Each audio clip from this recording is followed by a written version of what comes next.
네, 오늘은 2021년 마지막 주의 첫날 예배를 드립니다.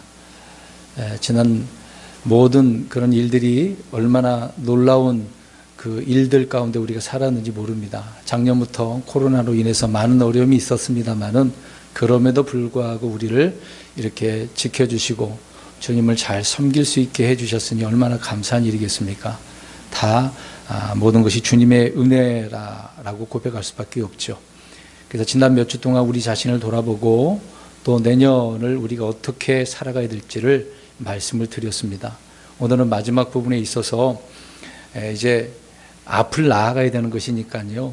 어떤 소망을 가지고 살아가야 되는가, 소망에 대한 이야기를 하려고 합니다. 우리 그리스도인들은 다 소망이 있습니다.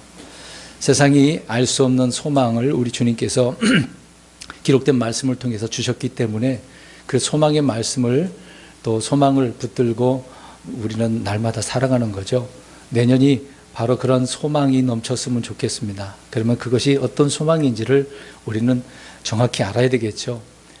바울은 항상 하나님의 말씀을 바르게 나누라고 했습니다. 올바르게 나누지 못하면 세상이 말하는 소망하고 섞여서 우리가 살기 때문에 어리석은 소망으로 살 때가 많습니다. 그러니까 소망도 어떤 소망이었는지 분명히 말씀을 통해서 알아야 되는 거죠. 그래서 그러한 소망이 우리 성도님들에게 큰 소망이 되고 또 그 소망이 이루어져서 주님과 영원토록 함께할 수 있는 은혜가 있었으면 좋겠습니다. 내년이 그렇게 소망이 이루어지는 한 해가 또한 되었으면 좋겠어요. 그래서 오늘 시편 71편 5절과 디모데전서 1장 1절에 주님이 나의 소망이십니다 라고 시편 기자도 그렇고 또 사도 바울도 하나님께서 나를 그렇게 부르셨는데 그 소망 가운데 나를 부르셨다. 그 소망이 무엇인지를 바울은 쭉 설명을 해주고 있습니다. 여러 가지 소망을 바울 서신을 통해서 우리에게 말씀을 해주고 있어요.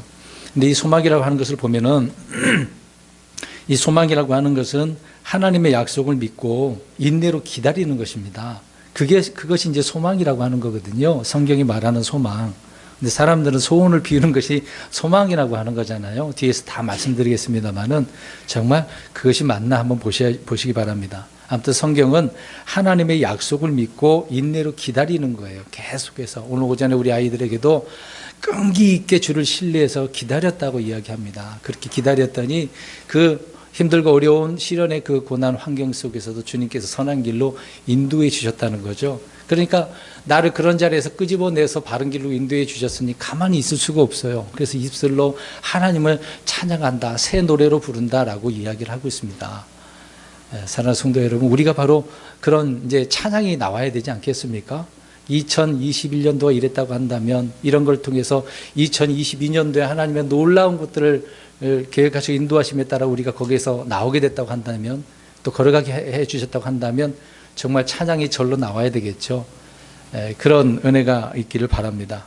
그래서 하나님의 약속을 믿고 인내로 기다리게 되어지면 흔히 말하는 대로 고진감래 그렇게 표현하는 것처럼 정말 쓴 그 삶에서 달콤한 그런 삶을 살게 된다는 것이죠. 또 소망은요, 예수 그리스도와 그분의 말씀과 관련되어져 있습니다. 그러니까 흔히 예수님과 말씀과 떨어져서 소망 우리가 생각을 하면 안 된다는 거죠. 분명히 성경은 소망 그러면은 예수님과 말씀과 관계가 있다라고 언급을 하고 있습니다. 그래서 신뢰의 대상이 누군지를 말씀해 주고 있는 거죠. 우리 예수님이다라고 이야기를 하고 있는 것입니다. 그러면 그리스도와 관계가 없다라고 한다면 그것은 소망이 아니라 무엇이겠습니까? 흔히 사람들이 말하는 것처럼 그냥 소원, 바람일 뿐이라는 거죠. 누구나 다 바랍니다. 안 바라는 사람이 어디 있습니까? 이제 연말이 되었으니 이제 12월 마지막 날 사람들은 무엇을 보러 가죠? 해돋이에 가서 어떻게 해요? 소원을 빌잖아요. 물론 가서 좀 봐도 된다고 저는 생각합니다. 아름답잖아요. 태양이 한 해가 가고 새 하늘, 물론 그 태양은 그 태양이지만 새해에 탁 떠오르는 그 태양을 보는 거 이런 자연적인 것을 통해서 얼마나 기쁩니까? 근데 거기다 놓고 소원을 빈다는 게 문제라는 거죠. 사람들은 다 태양을 보고서 거기에다가 소원을 빌고 있다는 거죠. 근데 그리스도인들도 그런 사람들 많거든요. 아니 거기 안 가도 물론 어디서든지 우리가 주님을 바라보고 소망을 가질 수 있는 거잖아요. 굳이 거기 가가지고 태양 보면서 소원을 빌 필요가 뭐가 있겠습니까? 가지 말라는 아닙니다. 이번에 가고 싶은 분들은 가세요. 가셔도 됩니다. 태양을 보셔요. 얼마나 아름다워요. 근데 거기다 놓고 소원을 빌지 말라는 거죠. 태양이 뭐 이루어지는 건 아니지 않습니까? 우리가 1월 성신을 섬기는 것도 아닌데.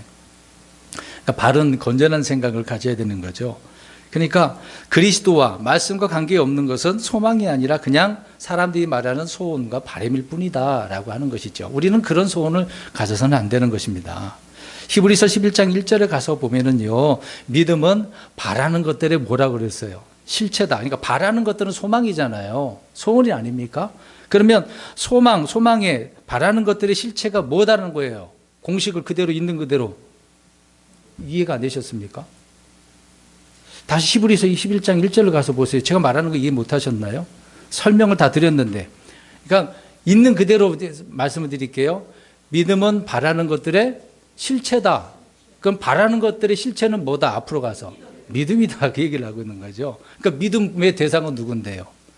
예수님이잖아요. 말씀이잖아요. 그래서 앞에서 그리스도와 말씀과 관계가 있다라고 이야기하고 있는 겁니다. 근데 그것의 신뢰의 대상을 분명히 알고 있다고 한다면 우리가 무엇을 바라는지를 안다 그 얘기를 하고 있는 거죠. 그래서 소망은 예수 그리스도 자신이라고 오늘 5절에 우리 하나님이잖아요. 우리 예수님이 아니 하나님 아니십니까? 그래서 오늘 바울도 디모데전서 1장 1절에도 우리 주님이시다고 이야기를 하고 있는 겁니다. 나의 소망은 주님이십니다 라고 이야기하고 있는 거죠. 또 성경에 다양하게 소망이 뭐다라고 이야기하는데 다 예수님이라고 이야기를 하고 있습니다. 제가 그냥 막 읽고 넘어가는 것보다도 몇 구절만 한번 우리 찾아볼까요? 우리 갈라디아서 5장 5절 가서 보십시오. 굉장히 많습니다. 갈라디아서 5장 5절. 거기에는 물론 예수님이 소망이라고 이야기를 하고 있는데 그 구절을 보면서 우리가 소망이 이거구나 생각을 했으면 좋겠습니다. 5장 5절 갈라디아서 시작. 우리가 성령을 통해 믿음으로 의의 소망을 기다리나니. 의의 소망이신 예수님을 이야기하고 있는 거죠. 자 보세요.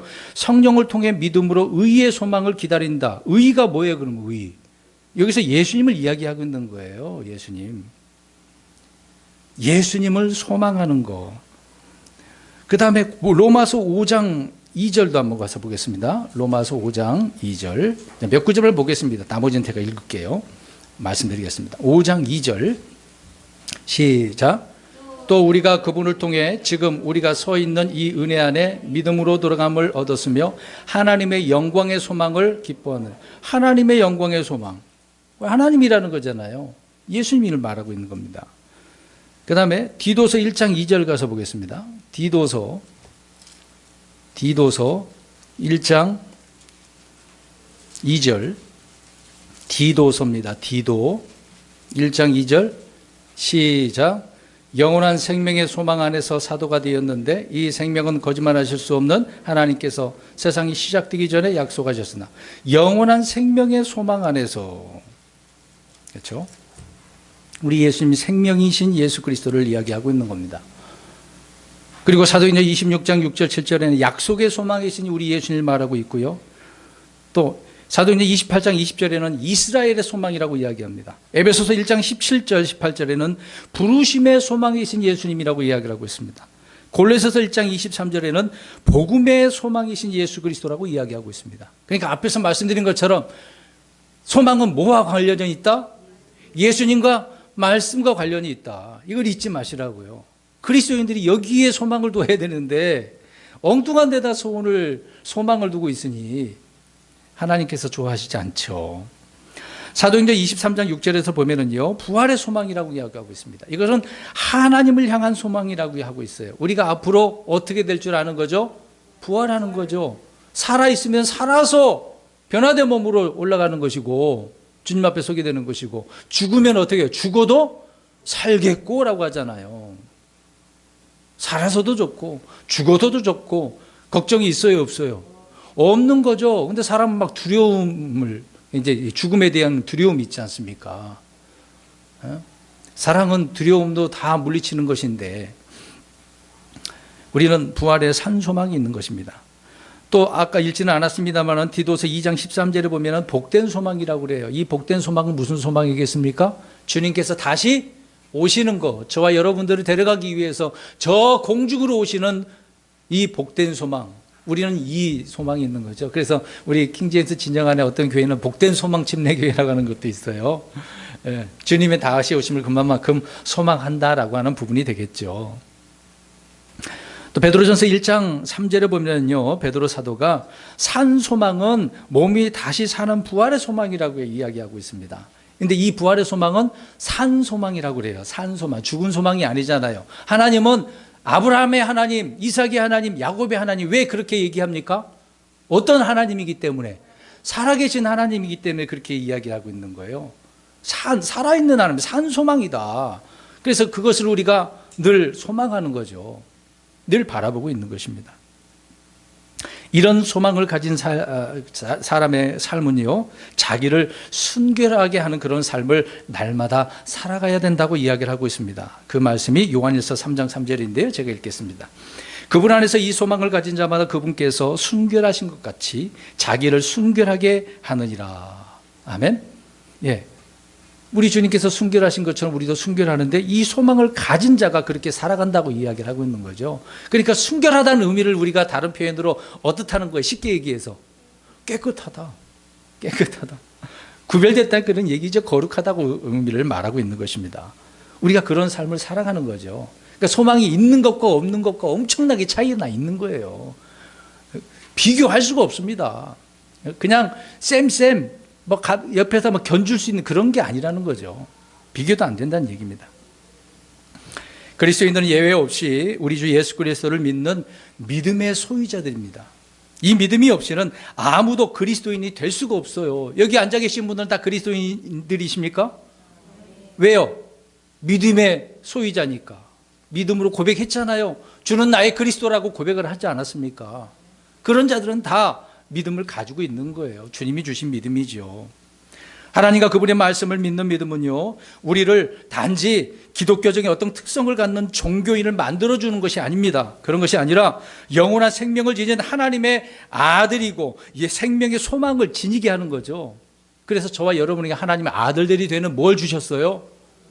권능을 주셨잖아요. 요한복음 1장에 나오잖아요. 권능을요. 은혜로 주어진 믿음만이 그래서 구원의 유일한 방법이라는 진리를 계속해서 성경이 말씀을 해주고 있는 것입니다. 우리 그리스도인들은 믿음의 소유자들 뿐만 아니라 소망의 소유자들이 소망이 있어요. 믿으니까 소망이 있는 거예요. 안 믿으면 소망이 있어요, 없어요? 없다니까요. 믿으니까 소망이 있는 거죠. 믿음이 없는 성도란 말은 존재할 수가 없습니다. 보세요. 성도들과 나는 소망이 없어요. 말이 안 된다니까요. 믿으면 뭐가 있다고요? 소망이 있다고요. 성경이 그렇게 이야기를 하고 있습니다. 그것은 믿음은 소망의 실체이기 때문에 아까 히브리서 11장 1절 말씀드렸지 않습니까? 그래서 우리 예수님은 믿음의 창시자시고 완성자라고 이야기를 하고 있습니다. 또 예수 그리스도가 소망의 주체시고 대상이라고 이야기를 하고 있습니다. 예수님이 우리의 소망이라고 그러면 끝나는 거예요. 다른 게 필요가 없습니다. 우리는 복된 소망으로 충만한 성도들이 그래서 되어야만 하는 것이죠. 복된 소망이 뭐라고 그랬습니까? 이 소망은 믿는 자들에게 영적인 복뿐만 아니라 하나님이 말씀하신 모든 복을 주는 소망이라는 뜻이거든요. 여러분, 하나의 예로 우리가 이제 복권을 산다고 생각해 보세요. 복권을 사면 추첨을 하잖아요. 추첨해서 당첨되면은 그 상금을 어떻게 합니까? 지급을 해서 내가 받게 되어지는 거죠. 근데 복된 소망은요, 그 소망을 가진 자라고 한다면 누구에게나 다 주시는 거예요. 추첨이 아니라고요. 믿음의 사람은 소망이 있는데 그 소망이 있으니까 하나님께서 다 주신다니까요. 그 소망을. 추첨이 아니라고요. 소망은 살아있는 자만이 그래서 가질 수 있는 겁니다. 그 구절을 한번 볼까요? 전도서 9장 4절을 보겠습니다. 그러니까 살아있다는 것 자체가 감사하셔야 돼요. 이미 죽어버리면 끝나는 거 아닙니까? 기회가 없잖아요. 그래서 저번 주에 말씀이 뭡니까? 금년에도 그대로 두소서. 벌써 잊어버리셨어요? 왜요? 다음 기회가 또 있잖아. 아직 살아있으니까. 주님의 영광을 위해서 더 살 수가 있고 믿음으로 살 수 있는 기회가 있잖아요. 부족해도 또 열매가 있을 수 있잖아요. 올해 열매가 없었으면 다음에 2022년도에 있을 수 있는 거 아닙니까? 전도서 9장 4절 시작. 살아있는 모든 것에게 연합된 자 소망이 있나니 살아있는 개가 죽은 사자보다 나으니라. 자, 살아있는 것이 좋다라고 설명을 하나를 비교를 합니다. 짐승을 놓고 비교를 하네요. 개는 성경에서 정말 안 좋게 취급을 해요. 근데 사자는 굉장히 위험 있는 그런 짐승으로 나오잖아요. 우리 예수님도 사자라고 표현하고 있고 유다지보다 사자 그렇게 표현하고 있는데, 근데 사자가 죽어봐요. 아무리 용맹이 있다 하더라도 죽으면 어떻게 해요? 뭐 소용없죠. 죽었는데 뭘 의미가 있어요. 아무리 힘세고 이빨이 강하더라도 의미가 없잖아. 죽었는데. 근데 걔는 살아있네. 아직 죽지 않았네. 비록 비천하더라도 살아있지만 그 개가 더 낫다라고 이야기하지 않습니까? 그런 것처럼 살아있는 자는 뭐가? 소망이 있는데 그것이 낫다. 죽은 자의 소망은 무슨 소망입니까? 뭐 소망이 있어봤자 소용없죠. 끝난 것인데. 살아있는 소망이 얼마나 귀합니까? 그럼 누가 살아있겠어요? 누가 살아있는 자겠습니까? 자, 여기서 살아있는 것이 낫다고 했는데 뭐가 살아있는 거예요? 누가 살아있는 거예요? 영적으로 거듭난 자만이 살아있는 자입니다. 자, 이게 여기 앉아 계신 분들은 아직 거듭나지 않았다고 한다면 뭐 하지 않은 자예요? 살아있는 자가 아닙니다. 죽은 자입니다. 오늘 아까 살아있는 개가 죽은 사자 그렇게 얘기했는데 죽은 사자와 같은 거죠. 거듭나지 않아서. 살아있는 자만이 그래서 소망을 가질 수 있다고 이야기하고 있습니다. 그런데 구원받지 못한 사람들은 믿음도 없고 소망도 없는 거죠. 그래서 불신자들이 뭐가 없다고요? 금방 말씀드린 것처럼 소망도 없고 하나님도 없어요. 근데 사람들은 다 소망이 있다고 하잖아요. 신이 있다고 하잖아요. 우리 성경 보겠습니다. 에베소서 2장 12절 보세요. 에베소서 2장 12절. 정말 감사하셔야 돼요. 예수님 믿게 된 게 정말 감사한 거예요. 그냥 해돋이 보고서 내년에 우리 가족 건강하게 해주. 누구나 다 그런 소원 바람이 있어요. 그거는 하나님 앞에 맡기면 예수님만 있으면 해결되는 건데 꼭 굳이 그걸 그렇게 하나요? 자, 에베소 2장 12절 시작. 그때 너희는 그리스도 밖에 있었고 이스라엘 연방 국가 밖에 있던 외인들이며 약속의 언약들에서 분리된 낯선 자요 세상에서 소망도 없고 하나님 밖에 있던 자들이었으나, 이제 에베소에 있는 교회 성도들에게 이야기하고 있는 거예요. 너희들은 예전에 그리스도 밖에 있었어. 이스라엘 연방 국가 상관없는 자들이야. 분리된 낯선 자들이야. 근데 그래서 이 세상에서는 너희는 뭣도 없다? 소망도 없고 하나님 밖에 있어서 하나님도 없다는 얘기잖아요. 그랬는데 예수님을 믿게 돼서 소망이 있게 되었네. 하나님 있게 됐네. 얼마나 감사한 일입니까? 그래서 우리는 거듭난 자만이 살아있다. 믿음이 있고 소망이 있다는 얘기죠. 생명이신 주 예수 그리스도를 믿을 때 복된 소망을 그래서 우리는 품을 수 있는 거예요. 여러분, 믿음과 소망은 분리될 수가 없습니다. 믿음 따로 소망 따로 아니에요. 믿음, 소망, 사랑, 그 중에 제일은 사랑이다. 제일은 사랑이니까 사랑만 있으면 된다고요? 믿음, 소망 없어도 된다고요? 아니라고요. 다 있어요. 하나 있으면, 주님에 관한 거 하나 있으면 다른 거 다 있습니다. 따로따로 있는 게 아니에요. 성령의 열매도요, 하나가 있으면 다른 것도 다 맺히게 돼 있어요. 하나만 맺을 수 있는 게 아니라고요. 성령의 열매는 누가 맺는 겁니까? 성령님이요. 내 안에서 맺으신, 내가 맺는 게 아니에요. 주님을 믿으며 신뢰하면 내 안에서 성령님께서는요, 그 9가지의 성품을, 성령의 그 종류가 되는 거잖아요. 그런 것들을 우리 안에서 이루어 주시는 거예요. 분리될 수 없는 겁니다. 다 연결되어져 있는 겁니다. 근데 오늘날 현대 기독교에서는요, 이런 성경적인 단어를 성경에서 풀어서 설명을 해야 되는데 세상의 단어와 소망, 그 소망 똑같다고 생각을 하는 거죠. 그래서 성도들에게 얼마나 세상의 소망을 품게 합니까? 그게 같은 줄 알고 얘기하고 있는 거예요. 아니라고요. 그래서 얼마나 혼란을 겪습니까? 우리나라만 봐도 알잖아요. 세상이 말하는 사랑과 성경이 말하는 사랑이 같을까요? 세상이 말하는 사랑은 무슨 사랑을 이야기하는데요? 그냥 뭐 나눠주는 거, 선을 베풀어주는 거, 뭐 부부간의 사랑, 어떤 육신적인 사랑, 뭐 뻔하잖아요. 그런 것들은 세상 사랑은 뻔하지 않습니까? 정해져 있어요. 내가 성경은 그런 사랑을 이야기하지 않아요. 이 세상이 말하는 사랑 그 위에 뛰어넘는 하나님의 사랑이 있는데, 믿음이나 소망 역시 마찬가지입니다.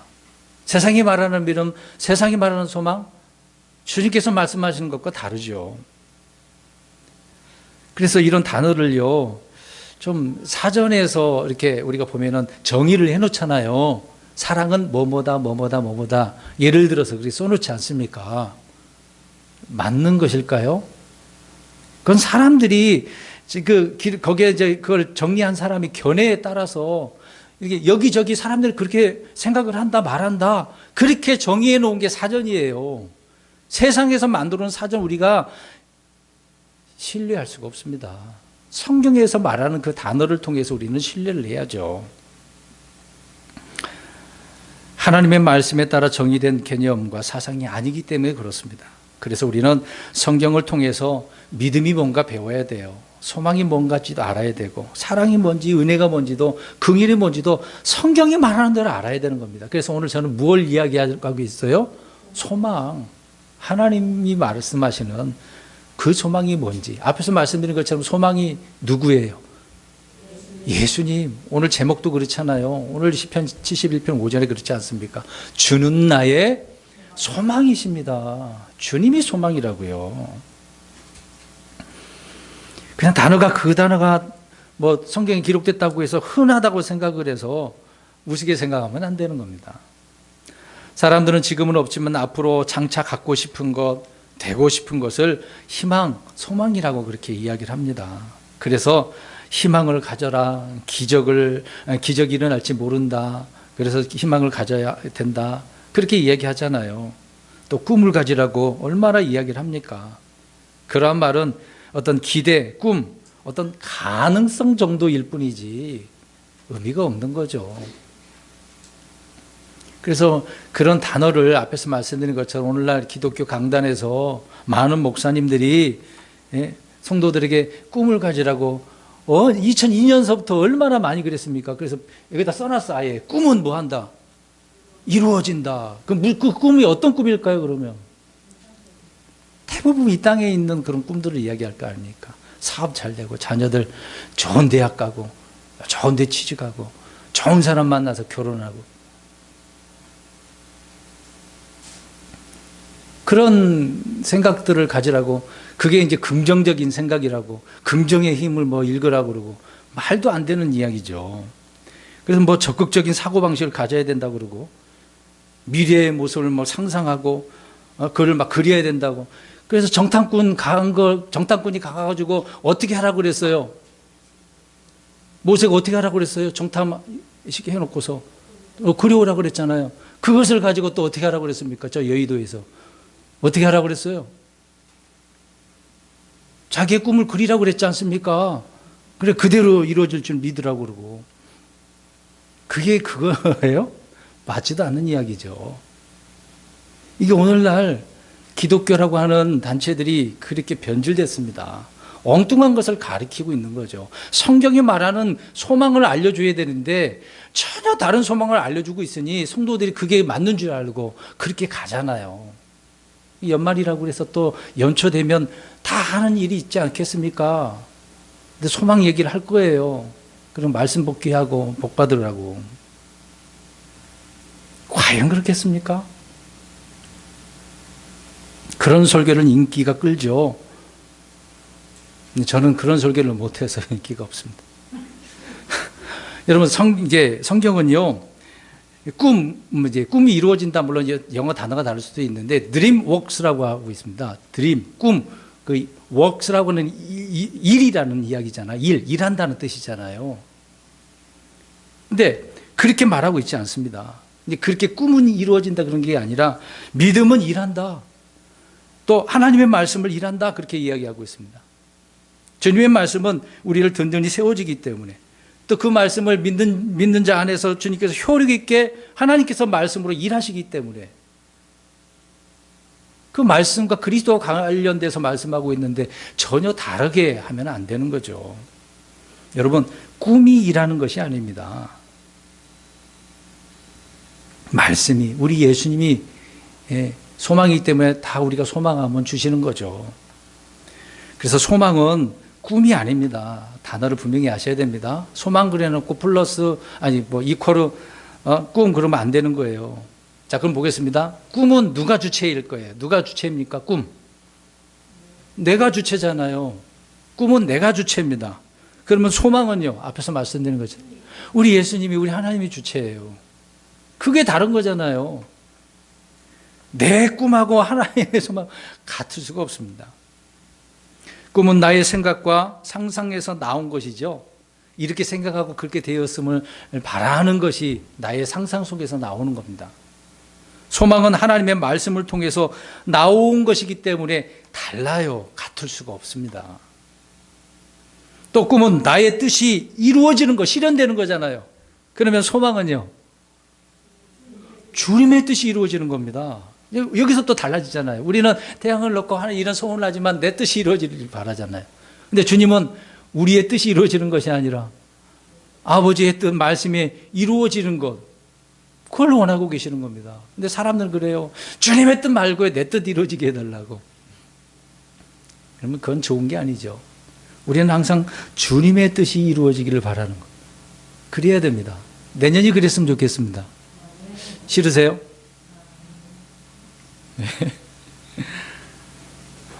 꿈은 믿음이 없이도 생길 수 있어요. 믿음 없어도 꿈은 다 가질 수 있어요. 그러나 소망은 믿음이 없이는 생길 수 없습니다. 말씀을 통해서 생성된 이런 소원, 욕망이 성경이 말하는 소망이거든요. 다르죠. 그리스도 안에서 바라는 것들은 주님께서 그래서 다 이루어 주십니다. 주님께서 이루어 주신대요. 믿으십니까? 시편 37편 4절에 주를 기뻐하고 요한일서 3장 22절에 보면은 주님이 기뻐하신 일들을 행할 때 바라는 것들은 이루어진대요. 희한하지 않나요? 자, 그 구절을 우리 다시 한번 보겠습니다. 요한일서 같이 읽어야 되겠습니다. 이걸. 요한일서 3장 22절. 희한하지 않습니까? 주님께서 꿈을 이루어 주셔. 이렇게 소망을 우리에게 주시는 거예요. 복도 주시는 분이잖아요. 그걸 기뻐하고 행할 때 주님께 주신대요. 요한일서 3장 22절 시작. 무엇이든지 우리가 구하는 것을 그분에게서 받나니 이는 우리가 그분의 명령들을 지키고 그분의 눈앞에서 기쁨이 되는 그 일들을 행하기 때문이라. 단지 우리는 주님의 말씀대로 순종해서 사는 것뿐이 없어요. 명령들을 지키는 것밖에 없었어요. 그렇게 하면서 구했어요. 그랬는데 주님께서 어떻게 하셨어요? 주셨어요. 우리가 이런 일들을 행하니까 주님께서 기뻐하셔가지고 주시는 거예요. 내가 생각지도 못했던 거 막 더해 주시는 거예요. 나는 이건밖에 생각을 안 했는데 하나님이 그 이상으로 주시는 거예요. 이런 소망을 통해서 이루어져야지. 주님이 아닌 내 소망, 내 거에 막 집착해가지고 하나님 이거 해주면 될 것 같아요. 그거 해결해주면 또 그 다음 거 또 할 거 아닙니까? 또 달라고 하겠죠. 시편 37편 4절에 너는 또 주를 기뻐하라. 그분께서 내 마음에서 소홀한 것들을 내게 주시리라. 자, 기뻐하라. 왜요? 소홀한 것들을 어떻게 하시니까? 주시니까. 이런 소망을 갖고 미리 감사하면서 기대하셔요. 하나님께서 우리에게 내년에 뭘 주실지. 또 이렇게 얘기하니까 앞에서 말하는 사람들이 말하는 그런 소원들 주신다고만 생각하지 마시고요. 세상 사람들은 잘 먹고 잘 사는 것, 유명해지는 것, 건강하는 것, 남에게 피해 안 입히고 욕 먹지 않고 존경을 받고, 지위나 권세를 갖는 것, 후세에 무엇인가 막 남길 수 없는 업적을 막 성취하는, 이루는 것, 이런 것들이 막 올해의 소원이고 평생의 소원이라고. 그런데 그리스도인들의 소망도 막상 들어보면 거기가 거기더라고요. 어떠셨습니까? 미리 지금 마음속에 소원하는 것들이 있으신가요? 흔히 내년에는 가족들 다 건강했으면 좋겠어요. 누구나 그렇게 말하는 그런 것 좀 하지 마시고 좀. 사람들이 하지 않는 그런 소망을 좀 하나님 앞에 드리면 하나님께서 얼마나 기뻐하시겠어요. 똑같은 거 하나님 해마다 그거 들으실 때 얼마나 지겨우실까? 또한 그거 해달라고 그러고. 좀 색다른 것 좀 해보세요. 성경에 나와 있는 거 말씀드리겠습니다. 우리가 먹고 마시는 것이 모두 땅에 있기 때문에 그러겠죠. 땅으로부터 나오기 때문에 사람들은 땅에 집착을 해요. 어디에 집착을 해요? 땅에 집착. 우리는 어디에다 집착을 해야 돼요? 하늘에 거. 사람의 몸이 땅에서 났고 우리는 땅으로 돌아가기 때문에, 그래서 사람들은 땅에 있는 것들을 막 더 얻기 위해 치열하게 경쟁을 하잖아요. 우리의 시민권은 어디에 있다고 성경 말하고 있습니까? 하늘에. 우리 왜 어디에서 태어났으니까? 하늘에. 육신은 이 땅에서 태어났지만 우리 성령님을 통해서 다시 태어나면은 저 하늘에서 태어났다고 이야기해요. 셋째 하늘에, 새 예루살렘에 우리 어머니다 그렇게 표현하잖아요. 우리가 거기서 태어났다고 얘기하고 있는 거예요, 영적으로. 그래서 우리의 시민권은 하늘에서 태어났으니까 어디에 있어요? 하늘에, 셋째 하늘에 있는 거예요, 시민권이. 이 땅의 시민권은 아무것도 아니에요. 여기 계시면 다 대한민국 시민권 가지고 계시죠? 죽으면 다 어떻게 돼요? 없어져요. 네? 그러나 우리는 영원히 죽지 않게 되니까, 영원토록 주님과 함께 사니까, 하늘의 시민권이 있으니까 얼마나 감사합니까? 그래서 다툴 필요가 없어요. 땅에서 나는 것과 달리 하늘에서 나는 것은 모든 사람에게 공평해요. 공평해요. 이 땅에는 공평합니까? 안 해요. 어떤 일이 벌어져 누가 뭐가 나와도 공평하지 않아요. 항상 불안전합니다. 내년에 새 대통령이 누가 나올지 모르지만 아무리 잘해도 불공평해요. 항상 누군가는 피해를 입습니다. 하늘에는 경쟁할 필요도 없습니다. 싸울 필요도 없습니다. 하늘에 가잖아요. 자원이 한정되어 있는 게 아니에요. 원하는 자는 누구나 얻을 수 있어요. 구하는 자에게 막 더 주시는 거죠. 하나님은, 우리 흔히 내년에 보면은 교회도 그러겠습니다만은 나라도 그렇잖아요. 예산을 어떻게 합니까? 세우잖아요. 그만큼 선에서 운영을 하는 거죠. 하나님의 예산이 어떨까요? 짜여져 있습니까? 그런 거 없어요. 하나님은 그런 예산 같은 거 없어요. 한도 내에서 주는 것이 아니죠. 원하는 것, 구하는 것, 그 이상으로 풍성하게 주시는 분이 우리 주님이죠. 그래서 빌립보서에 필요에 따라서 필요를 어떻게 하시는 분? 공급하시는 분, 채워주시는 분이에요. 그래서 위로부터 나는 것은 차별이 없으니까 얼마나 감사합니까? 마태복음 5장 45절에 그리하면 너희가 하늘에 계신 너희 아버지의 아들이 되리니 그분께서는 자신의 해를 악한 자와 선한 자 위에 떠오르게 하시며 비를 의로운 자와 불의한 자 위에 내려주시느니라. 자, 악한 자에게, 사악한 자에게, 선한 자에게 똑같이 뭘? 해를, 태양을 주시죠. 비도 똑같이 주셔요. 하나님은 그런 하나님이에요. 근데 사람들은 나누잖아요, 자꾸. 하나님은 공평하신 분인데. 그래서 여러분, 소망을, 진정한 소망이 뭔지를 알아야 됩니다. 자, 우리는 어디에서 난 사람이라고요? 하늘에서 난 사람. 분명히 아셔야 돼요. 근데 성경에 하늘에서 난, 우리도 하늘에서 난 사람인데 예수님도 하늘에서 난 사람이라고 이야기하고 있습니다. 첫사람 아담은 어디에서 태어났어요? 땅에서 났어요. 근데 마지막 아담이신 예수님은 위로부터 나셨다라고 이야기합니다. 예수님께서 요한복음 3장 31절에도 말씀을 하고 있죠. 8장 23절에도 나는 위에서 났다라고 이야기를 합니다. 차원이 다른 거죠. 이 땅하고 저 하늘하고 어떻게 같을 수 있습니까? 그래서 말씀이 육신이 되셔 오셨고 육체 안에 나타나셨는데 이분은 바로 위에서 난 분이다라고 성경에서 바울이 디모데전서 3장 16절에 고백을 하고 있는 겁니다.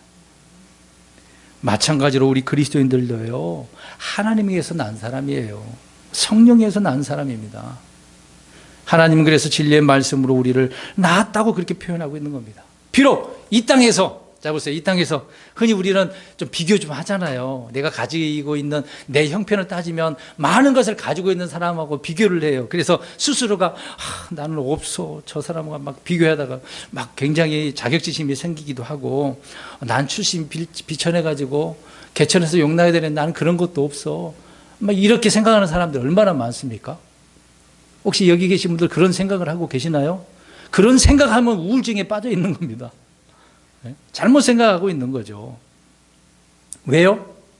왜 그런 생각들을 하겠습니까?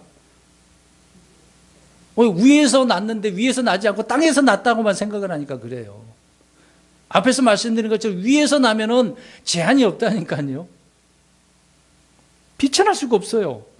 주님이 아버지 하나님이 아버지 되신다고 하잖아요. 그래서 우리는 지금 아바 아버지라고 양자 됐기 때문에 아바 아버지라고 부르는 거 아니겠습니까?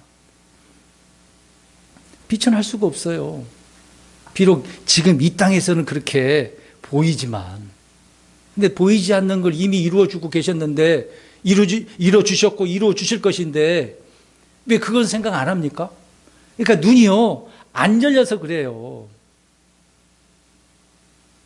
시리아 사람들이 쳐들어왔을 때 엘리야의 종이 어떻게 하죠? 우리 다 죽게 생겼네요. 눈을 열어서 보여주니까 어떻게 됐어요? 그 주변에 불병불만가고 더 많아. 눈이 안 열리니까 그래요. 눈이 열리면 하나님이 우리에게 주신 것이 얼마나 많은지, 하나님 우리가 어떻게 함께하고 계시는지 다 보게 되는 겁니다. 그걸 보면 소망이 생기잖아요. 믿음이 있는데 소망이 생기잖아요. 걱정이 없지 않습니까? 그러니까 우리는 위에서 났으니까요. 걱정하지 마세요. 위에서 났는데 위에 것만 바라보면 되는 거죠. 우리에게 그래서 주님은 모든 좋은 선물로 완전한 선물을 우리에게 주시는데 위에서부터 주신대요. 자, 9구절 한번 볼까요? 야고보서 1장 17절. 육신의 기질이 육신의 출생과 더불어서 선천적으로 타고난 선물 아닙니까? 태어날 때부터 그렇게 얻잖아요. 다 여기 성품 다 같습니까? 어머니 뱃속에서 태어난 여러 형제들이 있으면 다 똑같냐고요. 선천적으로 이렇게 물려받은 것이 따로 있어요. 그런 것처럼 영적인 기질, 영적인 성품 역시 영적인 출생과 더불어서 하늘에서 태어났으니까 선천적으로 우리에게 물려받는 선물이 있는 겁니다. 자, 야고보서 1장 17절 시작. 모든 좋은 선물과 모든 완전한 선물은 위에서 오며 빛들의 아버지로부터 내려오거니와 그분께는 변함도 없고 회전하는 그림자도 없느니라. 아멘. 모든 좋은 선물, 완전한 선물 어디에서요? 위에서부터. 우리는 위에서 태어났는데 그거를 주신대요. 또 주셨고요. 앞으로 주실 것이고.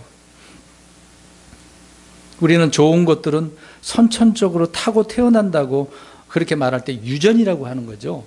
이 세상에서는 그렇게 유전이라고 표현합니다. 정말 좋은 것은 부모로부터 물려받는 것이 아니라 어디로부터 내려오는 거예요? 위로부터 주님이 주시는 거죠. 육신의 정욕과 욕심은요, 육신의 부모로부터 물려받는 겁니다. 그래서 막 흔히 이제 세상 철학적인 용어에서는 태어날 때 어떻게 해요? 주먹 쥐고 쥐려고 뭐 가지려고 태어나는 그런 표현들 하잖아요. 죽을 때는 손을 어떻게 해요? 힘이 빠져서. 이제 그런 쪽으로 생각을 사람들은 합니다. 그걸 떠나서 어쨌든 이 세상은 다 선천적으로 그렇게 소유욕이 있으니까 가지려고 하는 거죠. 욕심이 있어서 그렇습니다. 우리가 성경에도 보면은 야곱과 에서가 태중에서 쌍태잖아요. 어떻게 했어요? 서로만 먼저 태어나려. 쌍태가 서로 그러지 않습니까? 항상 먼저 나오려고. 왜요? 욕심이 있는 거죠. 그 꼬매 애가 어떻게 알겠습니까? 뱃속에 있는 아이가. 사람, 뭔가 있으니까 그러는 거겠죠. 그러나 신성한 성품, 권능은 선천적으로 태어나지도 후천적으로 그런 노력으로 되는 것이 아닙니다. 위에서부터 주님이 주시는 것이기 때문에. 저와 여러분들은 위에서 태어났으니까 하나님께서 주시는 흔히 말하는 유전자가 있는 거죠. 선천적인 그런 주님의 성품이 있는 겁니다. 그래서 금방 말씀드린 신성한 성품, 베드로 사도가 말하잖아요. 신성한 성품, 이런 성품이 있는 거예요. 사랑, 믿음, 소망, 거룩함, 의, 절제, 화평, 부드러움, 절제. 이것이 있는 거예요. 모든 좋은 것은 위로부터 우리 아버지께서 주시니까. 내 조상이나 부모로부터 물려받은 것이 좋은 것이 하나도 없다고 하더라도 걱정하지 마세요. 지금 여기 계신 분들 그런 생각 안 가져야 되는 것이 정상이죠. 근데 만약에 그런 생각을 할 때 우리 아버지는, 우리 부모님은 그런 것도 없었어. 내게 이런 것도 안 물려줬어. 또 누구는 좀 그런 능력이 있긴 하잖아요. 자녀들 중에. 어떤 자녀들은 정말 지식이 있어서 똑똑한 아이들도 있잖아요. 근데 어떤 아이들은 열심히 일하는 그런 능력이 있기도 하고요. 근데 어떤 애들은 그런 것도 없어가지고 공부도 안 하고 놀고 먹기만 하고 그런 애들도 있잖아요. 네, 어쨌든 간에 우리가 부모로부터 물려받은 것이 없다라고 하더라도 걱정할 필요가 없습니다. 우리는 하나님의 아들이 되면, 아들들이 되면 모든 좋은 선물과 완전한 선물을 받을 수 있는 거예요. 걱정하지 마시라고요.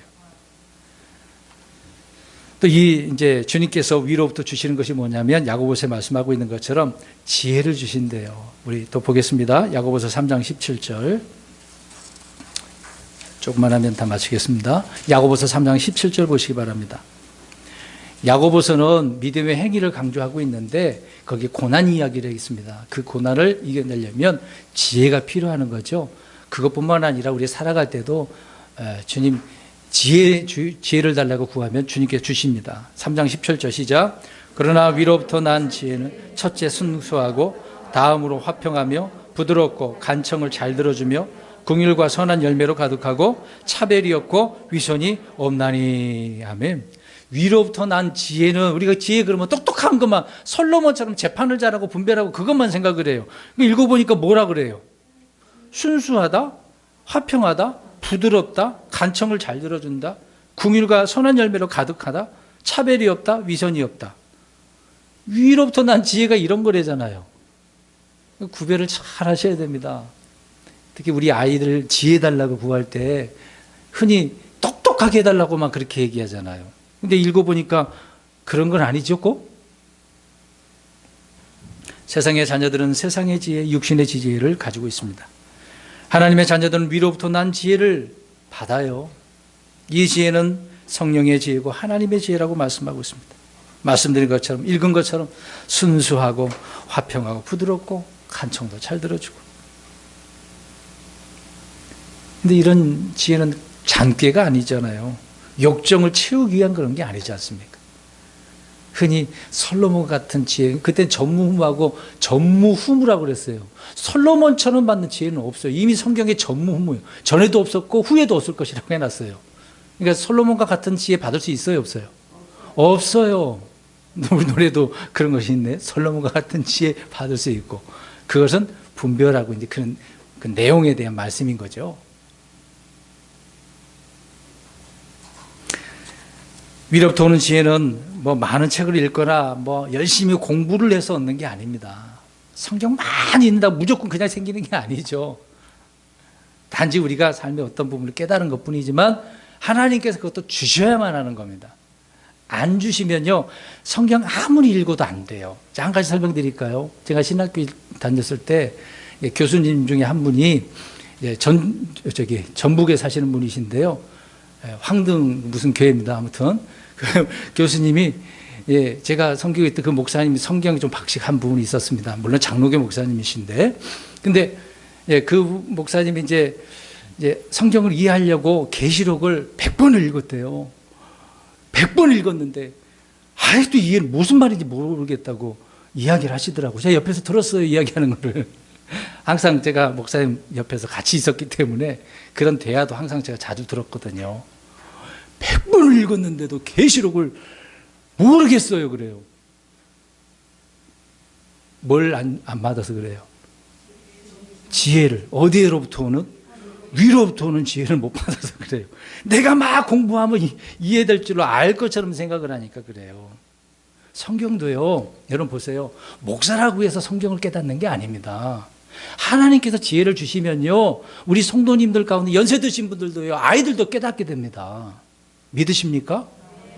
그러니까 지혜를 하나님으로부터, 위로부터 받아야 되는 거예요. 그건 생각을 안 하고 열심히 내가 막 공부하면 받을 줄을 알고, 아니라니까요. 믿음도 마찬가지입니다. 믿음 주시옵소서.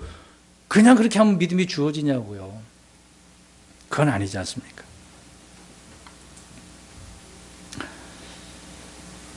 그래서 우리는 주님으로부터 지혜를 받아야 되는 거죠. 방법은 간단해요. 이걸 어떻게 해달라고?